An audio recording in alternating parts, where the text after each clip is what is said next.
அளவுக்கு மீறினால் அமிர்தமும் நஞ்சு. இப்ப வாங்க பிரியாணி பற்றி பார்க்கலாம்.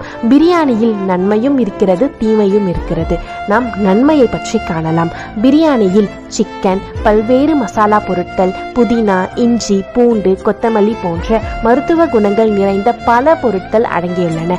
அதனால் பிரியாணியை அடிக்கடி சாப்பிடுங்கள் என்று நான் சொல்லவில்லை. நாம் சாப்பிடும் அனைத்து உணவுகளிலும் நன்மையை தெரிந்து கொள்ளவே இந்த பதிவு. ஒரு தட்டு பிரியாணியில் புரோட்டீன் சத்தானது சிக்கனில் இருந்தும், கார்போஹைட்ரேட் அரிசியில் இருந்தும், கொழுப்பு சிக்கன் மற்றும் அதில் சேர்க்கப்படும் எண்ணெயில் இருந்தும் கிடைக்கின்றது. அதிலும் வெஜிடேபிள் பிரியாணியாக இருந்தால் வைட்டமின்கள் அந்த பிரியாணியில் உள்ள காய்கறிகளிலிருந்து கிடைக்கின்றது. எந்த பிரியாணியாக இருந்தாலும் அதில் சத்துக்கள் இருப்பது உறுதி. முடிந்தளவு வீட்டிலேயே பிரியாணி செய்து சாப்பிடுவது நல்லது.